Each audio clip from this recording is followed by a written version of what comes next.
My neighbor harassed my little sister, but his wealth shielded him. Here's how I exposed him. I still remember the exact moment my phone rang. I was sitting in the break room at the grocery store where I worked 3 evenings a week, peeling the label off a water bottle because my hands needed something to do. It was a Tuesday. I remember that specifically. Tuesdays were supposed to be boring. My sister's name lit up the screen. Mira home. She was 14. She almost never called me. We texted short, stupid things, memes about our cat, complaints about dinner. A phone call from Mira at 6 p.m. on a Tuesday meant something was wrong. Hello. Her voice was strange. Flat and strange in a way I hadn't heard since our father's funeral 3 years earlier, that particular kind of numb that comes after you've already cried everything out and your body just stops. Isaac, can you come home?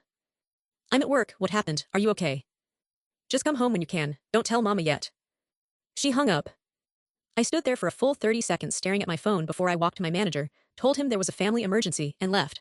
I'd worked there for 2 years. He didn't argue. The drive home was 8 minutes. It felt like 40. What I found when I got there, Myra sitting at the kitchen table, hoodie pulled tight, eyes red, our neighbor's house visible through the window like a quiet accusation, is something that took me weeks to fully process. Because the moment she told me what had happened, I felt something I didn't have a name for at the time. It wasn't just anger.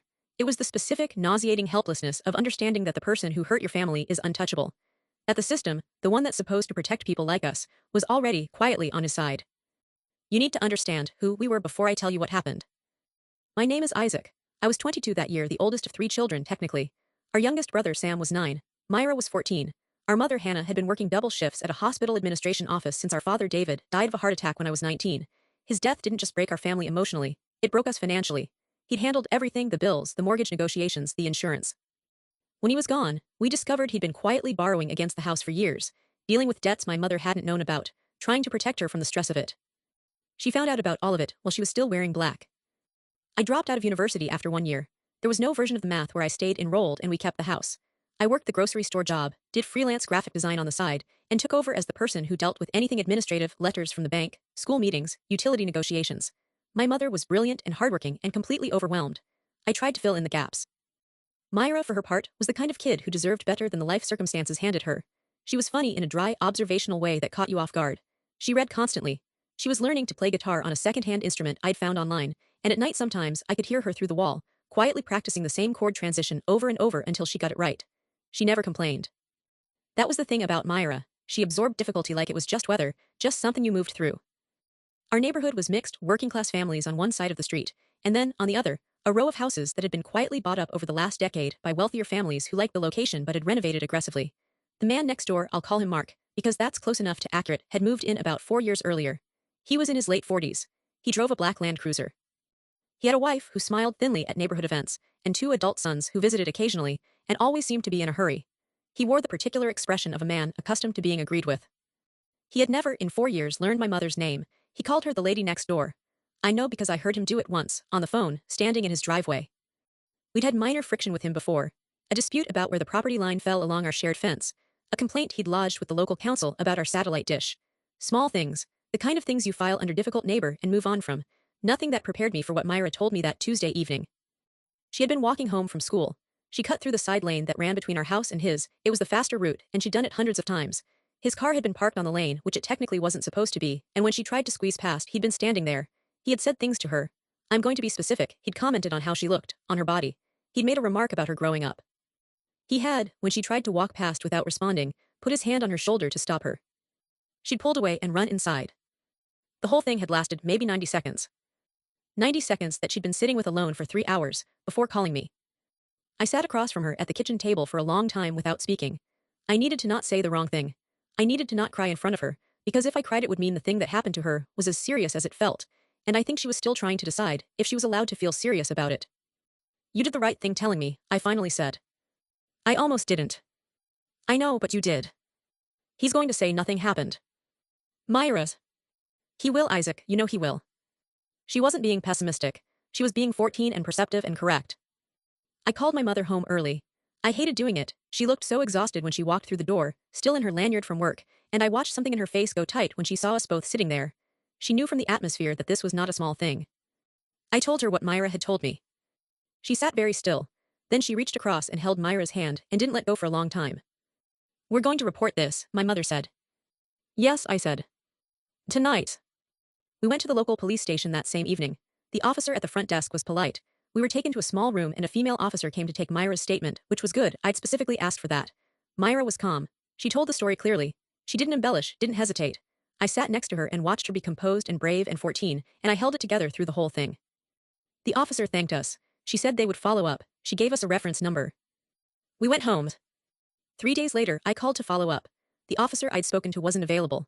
A different officer told me that Mr. Mark had been contacted and had denied the incident. He had also, apparently, provided a statement from his wife, who said she had been watching from the window and that Myra had simply walked past and there had been no interaction of note. She was inside, Myra said when I told her.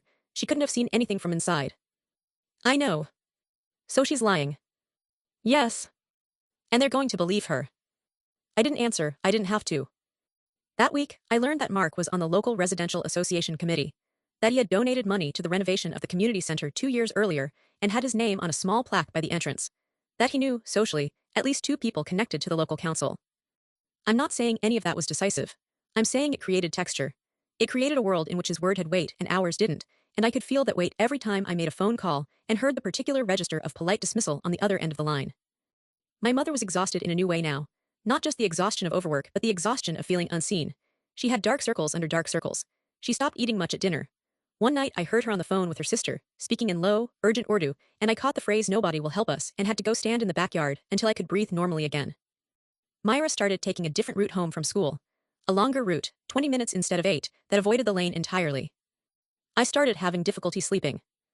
3 weeks after we filed the report, Mark complained to the council about our parking. Our car, my mother's small, aging hatchback, was, according to his formal letter, partially obstructing the access lane. The council sent us a letter. The car had been parked in the same spot for 2 years. I understood immediately what he was doing.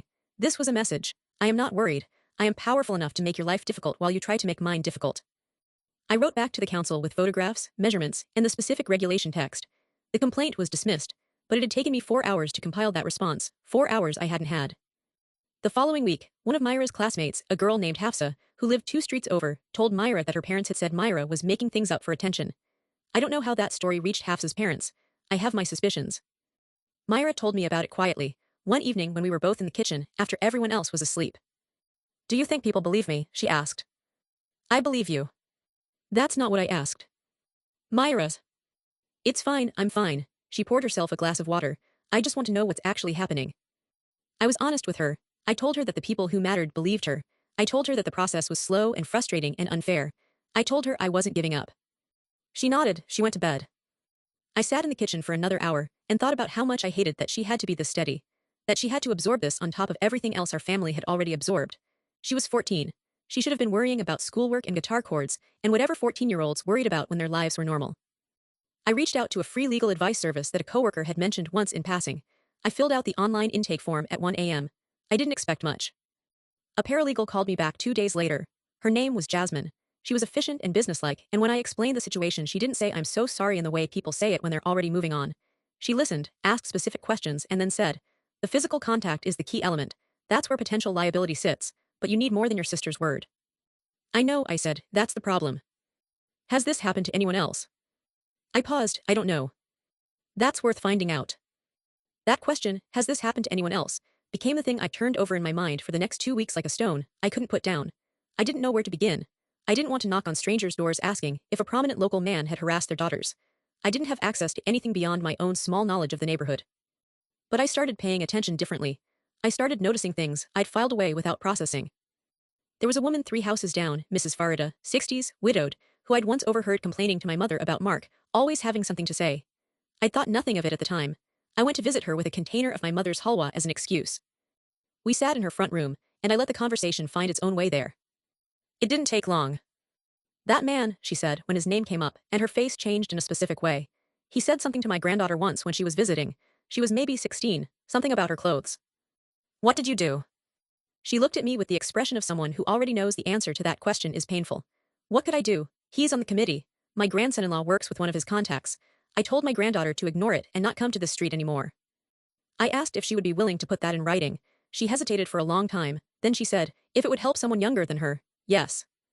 This is the part that still feels unreal when I describe it, even now. About 6 weeks after Myra's incident, I was in the backyard trying to fix a section of fencing that had come loose, mundane, physical, the kind of task that let my brain run in the background.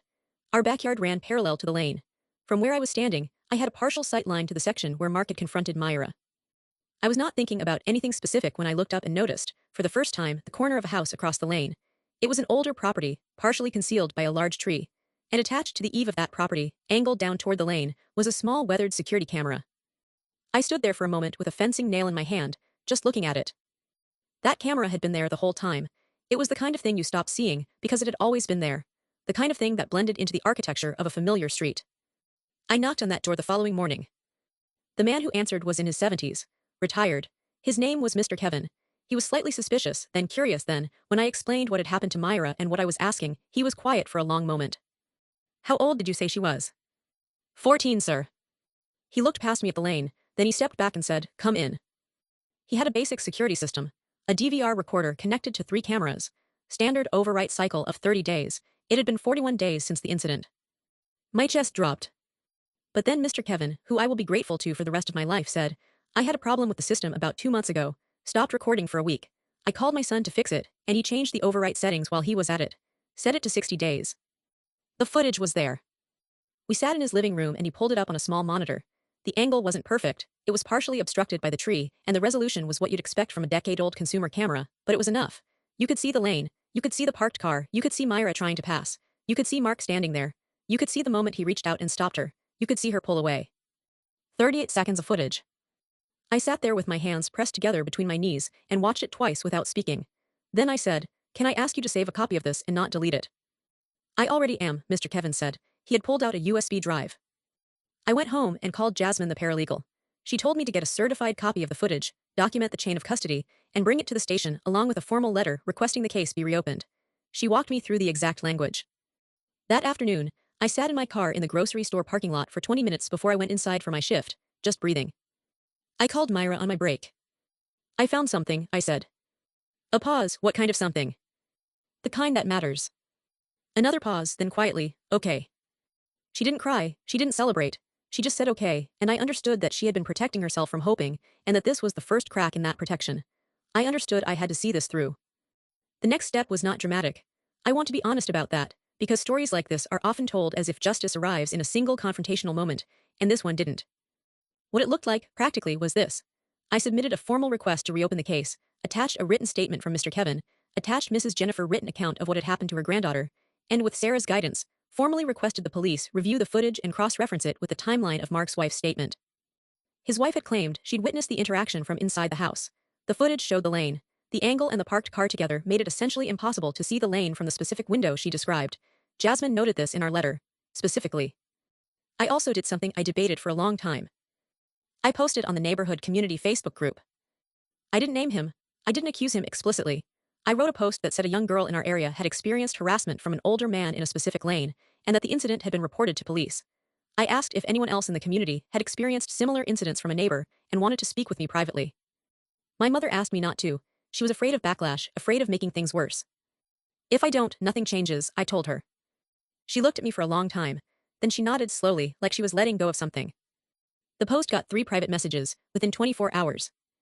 One was from a woman whose daughter had been made uncomfortable by comments Mark made at a residential association meeting when she was helping her mother set up for an event. One was from a teenage boy, which surprised me, who'd had a different but related experience of the man being physically intimidating when he'd accidentally kicked a football into his garden. And the third was from a woman who had moved away from the street 8 months earlier, partially because of an incident she hadn't reported because she hadn't believed anything would come of it. I shared all of this with Jasmine. She told me this created a pattern of behavior that strengthened the case significantly. I went back to the police station. I asked to speak to a senior officer. I brought everything. The footage, Mr. Kevin's certified statement, Mrs. Jennifer account, the 3 messages, and Sarah's written summary of the legal framework. The senior officer, a woman who looked like she had seen everything and was tired of most of it, watched the footage, read the statements, read Sarah's letter. She looked up at me. Why didn't you bring this all at once the first time? She said. Because I didn't have it the first time. She held my gaze for a moment. Then she picked up a pen and made a note. It took 4 more weeks. I'm not going to pretend those 4 weeks were easy or fast. There were moments I thought it was going to quietly dissolve again. There was a week where nobody called back, and I woke up every night at 3 a.m. convincing myself I'd missed something. But Mark was formally charged with harassment and common assault. Not a catastrophic charge, not something that would put him in prison. But it was real, it was on record. His name was attached to what he had done. His wife's contradicting statement was formally noted as inconsistent with the footage evidence. He resigned from the Residential Association Committee 2 weeks after the charge was filed. I don't know if he was asked to, or if he did it himself. The local community Facebook group was quiet for a few days after word got around. Then it was just regular again. Posts about parking and school events and a local food drive. The night we heard about the charge, my mother made my grandmother's rice. She didn't say why, she just cooked it, the whole complicated version with the spices that took 2 hours, and we all sat around the table, her, me, Mira, Sam, who was mostly confused by all of it but could tell it was important, and ate together properly for the first time in months. Sam, at one point, asked what we were celebrating. My mother looked at Mira. Mira said that people listened. Sam accepted this and asked for more rice. I went to my room that night and sat on the edge of my bed for a while. I thought about all the points at which this could have gone the other way.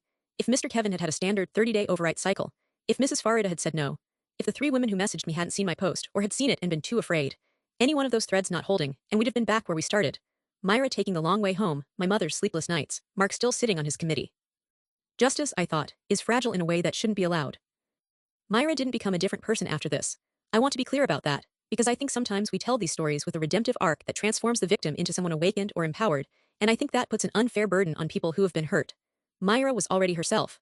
What happened to her was a violation she hadn't earned, and shouldn't have had to fight to have acknowledged. The fight being won didn't repair the original damage. It just meant the damage got to exist without being denied. What she did do, a few months later, was start volunteering with a youth organization in our area that ran self-advocacy workshops for teenagers. She didn't announce it.